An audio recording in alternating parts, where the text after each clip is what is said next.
reservations. Ain't taking no IOUs. Ain't taking no paid vacation. Got too many other things to do. Hey, so Mark here from Rock and Load. This evening I am joined by US rising country artist Alex Williams. Alex has just released his sophomore album, Waging Peace, which is an absolutely alien concept in this day and age, but we'll talk about that shortly. And Alex is currently touring. You'll catch him at the Vogue in Indianapolis November 4th. So make sure you check out alexwilliamsofficial.com for information on the ticket availability. Alex, how are you? I'm doing great, man. How are you doing?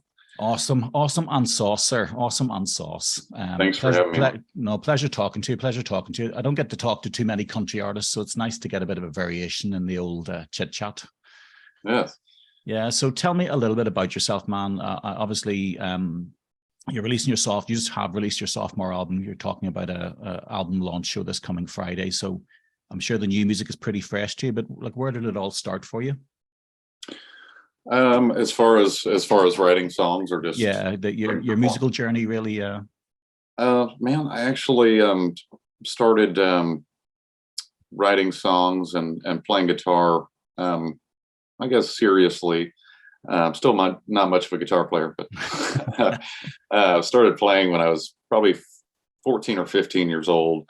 My dad had kind of persuaded me to perform one of the songs that I had written, one of the early ones, at a high school talent show called Wintertainment. And once that happened, I just that was it for me. I started playing in local bars and moved to Nashville through going to college for a year, and decided that playing music was a lot more fun than doing that, and kick that to the curb. So, and what was Nashville like? How did you find that city? Because it's obviously the center of the music world at the moment. It is. I like I said, just through knowing that Nashville was kind of the mecca for country music, and it always has been country music. I moved to Nashville through going to Belmont University. Was there for a year. Quit doing that because I started getting gigs downtown on Broadway, playing 4-hour shifts, classic country covers and things, and it just kind of opened up from there. Started to play more. I had a kind of a country jazz, weird country jazz type of band through college, and a guy from Big Machine Records had taken an interest in the music, and he had introduced me over there to Scott, and it wasn't at Big Machine, and it wasn't like a major full-fledged album, full-fledged record deal. He was just like, man, I like this guy's music. Let's make an album, and we did, and still strange to this day, the pairing there. But it's been a lot of work in progress. I'm always curious about, obviously, the Nashville scene. It must be a seriously intimidating place because there's so many good musicians working there. You have obviously all the session musicians who tend to play the regular scene as well in downtown Nashville. So there must be some quality musicians on that scene. Is that something that sort of weighs on you at all as a young musician in that city? There's fantastic musicians all over the town, man. It's a super inspiring place to be. I know it gets a bad rap for the small sector that is the radio and all that stuff, but man, it really is a creative place, and one of the many out there. Yeah, and I'm assuming then it's a great place for making contacts then to help develop yourself as a musician and broaden your horizons. I would say so. More a little bit of both, musically and being in the place where business folks are. you know. Yeah. So And how have you found that side of it then? Because obviously, as a musician, all you want to do is be creative and write songs and perform. But there is the other aspect of it, which is business and trying to manage that relationship side of things, the social media, all the crap that goes with it. It's a work in progress, man. It's not my forte. I would feel comfortable just obviously most comfortable just writing songs and performing and playing shows. But yeah, it has been it's been a process over the years. You know, there's been a huge gap since you know, half a decade gap since the first record, and I'm really thankful for that time. So yeah, and how do you feel yourself then with the new album and the new music compared to the first album? Do you think there's a big growth there?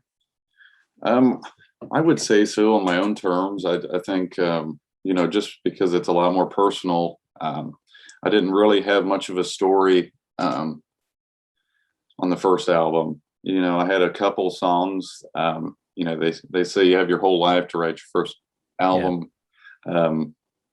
You know, I had a couple tunes that held personal to me, but yeah, this I hate to bring up the pandemic and all that stuff because we've heard enough about it and all that stuff. But you know, I'm thankful for that time at home. That was a really important time for me to really focus on writing by myself and to figure out. I had a lot more to say. You know, I've had a lot more experiences over the last 5 years being on the road, for better or for worse. And you know, it's turned into this record, and couldn't be more proud of it. So yeah, because I read a quote in one of the press releases from the launch of the album where you talked about you hadn't really toured an awful lot before the first album. You didn't have a road band, and you sort of had slim experience of being in the studio. And I'm always sort of curious about what I'd call the growing pains of a musician, and that learning process. It must be huge, obviously, when you're given the opportunity by the likes of Big Machine Records or whatever to step up. It must be a massive experience then, and a big learning curve. Yeah, I mean, yeah, to say the least, man. Yeah. I mean, it's crazy, but you know, it's you know, I guess I think the most important thing that I've learned is that accepting the long journey, if you're not you know, honed in on the radio or mainstream. I mean, as an independent musician, I mean, I would take that over anything, man. And it just feels so much more organic. I think every band that I listen to has built it the right way. I mean, they put the work in on the road, and that is the most important part, man. It's you never stop paying dues, and if you don't enjoy it, I mean, it's not going to be very much fun, you know. And it's about doing it for the right reasons as well, isn't it? You know, obviously loving the music, loving what you're doing. If it's about paying the bills and maybe the money side of it, earning a wage, or maybe putting too much pressure on being successful, then that will feel like a long slog. But if you actually appreciate it and enjoy the journey, you know, it comes through the performance, comes through the music as well, doesn't it? Absolutely.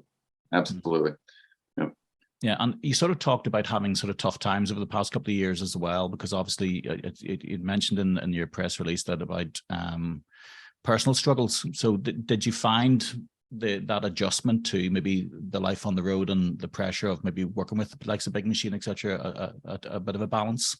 Yeah, I think I got a bit. I think before, you know, like I said, not touring before. I mean, the smallest amount of time is spent actually on stage, as you know. You know, it's all, you know, the majority is the downtime, and you know, experiencing being on the road and all the crazy shit that can happen. That can happen, man. But yeah, it's definitely been a wild ride, and wouldn't change it for anything though. Better for worse. That's it. Yeah. The battle scars obviously then resonate and come through the music and the songwriting for the new album. So you, as you said yourself, you now have a story to tell, and it feels a lot more personal to you. Yeah, it does, man. A lot more to say, and a lot more enjoyable of an experience actually writing these songs too, man. I mean, not that I didn't have fun doing it the first time, but I mean, when you're writing with somebody else, especially in a place like Nashville, you can't sit around for 12 hours and be like, okay, we're going to make this as personal as possible. Because if you don't know that other guy that you're writing with on a personal level, it's good luck, you know. Yeah. It's just going to be kind of a 3 or 4 hour song, Yeah. you know, a song that's written in 3 or 4 hours. So, yeah. And how do you generally like to approach your songwriting? Would you tend to, for example, start on acoustic, or do you just write on electric or acoustic? Does it whatever flavor? Yeah, usually I have some sort of, it may not be a title, but maybe a line or something to base off of, and just kind of sit down with an acoustic guitar, go from there, see what happens. So yeah, and usually the likes of the Nashville scene, whether it's independent or with a label, is it generally involving collaborations then with other songwriters? Is that how they like to work? Let's say that again. I'm sorry. For the songwriting, for example, do they tend to bring in other songwriters to collaborate with you to help that process along, or do they leave you alone to sort of work through it yourself? With the first album, there was a lot more of that, where I had my manager I had at the time, you know, considering I was very, very fresh to everything. He was just like, hey man, I'm going to set you up with this guy. And it, you know, it's just odd, man. That's just it's a weird thing. Handing your baby over to somebody else to try and complete, you know? Yeah, exactly, man. Yeah. But now, I mean, putting this record out with Lightning Rod, you know, it feels like home over there, man. And I say, not taking this the wrong way, it doesn't feel much like a label and the negative kind of cliches that you know, they're very creative. They're cheerleaders for creativity, man. I mean, it's not something where it's, you know, you should do this, you should do that, which I didn't really experience that much initially. But it's to answer your question, you know, you're more or less on your own, you know, when you step out in the independent realm, and that's for the best, in my opinion. Do you feel that there was less pressure on this one for you with that space to breathe, or maybe the fact that you were on your own, or maybe it was a sophomore album? Was there any additional pressure? Well, it's hard to tell because it's been half a decade, you know, since we've come out with anything. But I'm, like I said, very grateful for that time. So yeah, I guess there is a lot less pressure. It's a lot of these, some of these songs, I guess, on this record are, you know, older than the first album. So the next one will definitely be a challenge, I think, you know, 'cause we'll have that window. But I think I'm excited about it, though.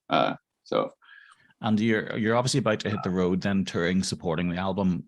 What is the touring scene like then within the US and within, say, for the likes of yourself as an independent artist? I'm assuming you'll be playing all different sizes of venue, would you? Yeah, I would say so. I'm not really sure, because I'm not on the other side of booking and all that.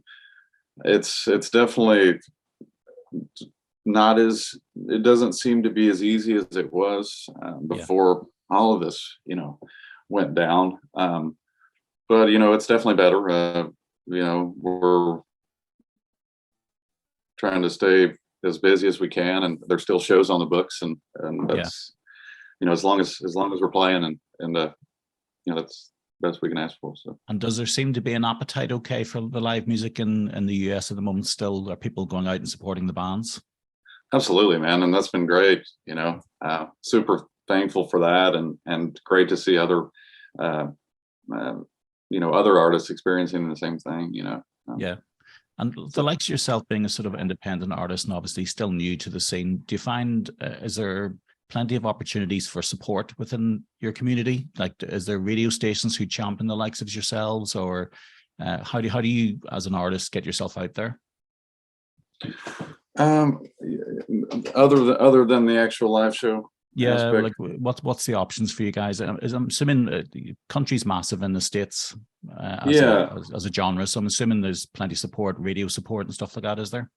There is. I mean, more or less, you know, independent radio stations like NPR, Sirius XM, is a big one. Yeah, luckily there's a lot of outlets that champion, you know, independent music in general, outside of the terrestrial mainstream thing, which is very helpful. So yeah. And speaking of the new album, then any particular songs on the album which are personal to you that you're really enjoying playing live? Man, I would say I really enjoy playing the last song on the album called Vice. I think it's my favorite song off the album. I'm not really sure why. It just hits right. And yeah. But you know, I have fun performing these songs. I mean, a lot of them tunes like No Reservations and Fire. We've been playing those for 4 years, man. So it's it's a crazy thing. So, and do you have a sort of set band around you then that supports you on the live scene? Say that again, man. Do you have a sort of set band that works with you, performing with you on the live scene? Yeah, my band now has been with me for, I guess my drummer and my bass player have been with me for the last 3 years or so. Yeah.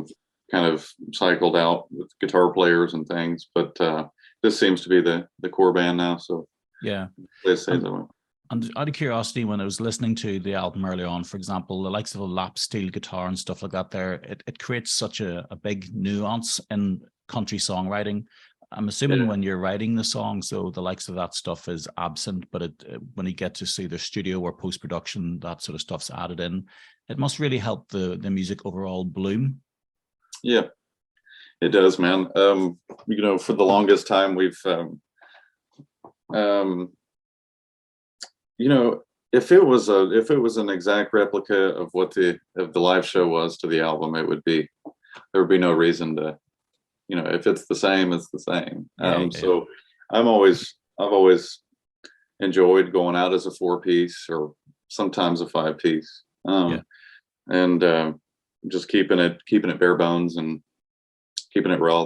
I think that's important for the live aspect. So. Would you improvise at all on the live stuff? Do you play with the songs, or do you keep it sort of traditional? Yeah, we play with the songs quite a bit. Yeah. I think it's like I said, man, I think it's provides more of an experience for people coming to the show to see a bit of maybe an embellishment, I guess, of what the studio recording would be. So. Absolutely. And tell me this then, for yourself as an artist, obviously you've probably been sitting on these songs for a few years. Obviously some of them are older, as you say. Is it a bit strange, obviously, sitting on that music for such a long time, waiting for the release and waiting for the public to hear it?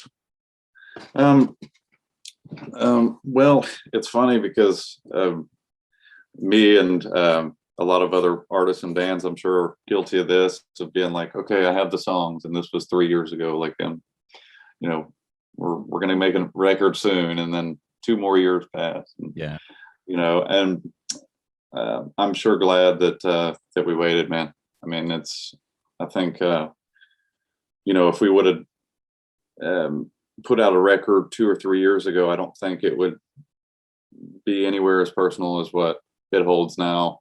I think that it was supposed to come out now for a reason, and on my own terms anyway. Yeah, absolutely. So have you thought about further down the line then where the journey might take you, or for example, with such a personal album that you just put out, how are you going to approach the next one? I haven't really thought about the next one yet. I think I'm always writing songs, and you know, it's hard to envision. You know, we're going to keep touring this album and keep doing what we're doing, writing songs and seeing where life leads us, you know. Yeah, absolutely, because we're still in crazy times. Is it uncertainty for you guys, like as musicians, wondering, are you going to get a clear run of 6 months, 12 months without any interruptions? I don't know.